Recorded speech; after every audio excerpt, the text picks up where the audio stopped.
let's use Fubini's theorem to integrate this double integral. So I'm supposed to integrate sine x over x dA over this right triangular region.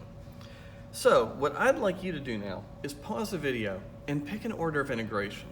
And then I'll explain why there's only really one way to go about this problem. Okay, I hope that you decided to integrate with respect to y first, and I hope it wasn't a flip of a coin.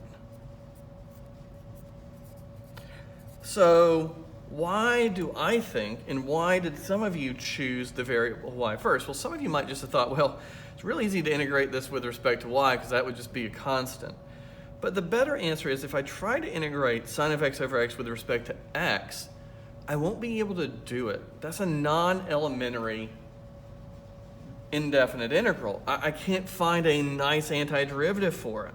So I'm hoping by integrating with respect to y first, I'll actually be able to solve this problem. So I need to shoot a ray through the region in increasing order of y. And I see where I enter and exit. And so this is y equals 0. And this is a line connecting the origin to the point pi comma pi, so that better be y equals x. So there are my upper and lower limits of integration on the variable y, and now I need variable values of x that would include every ray that goes through the region, and those would start at 0 and end at pi. Not too hard of a first round of integration.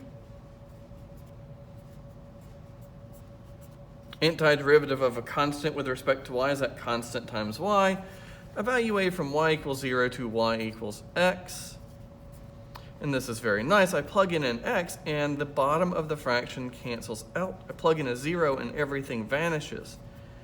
And so I've gone from something that I was afraid was non-elementary, that I couldn't find a nice antiderivative for really just finding an antiderivative for sine.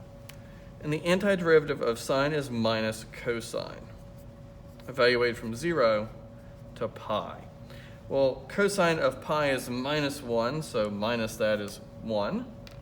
Minus a minus 1, and we get 2.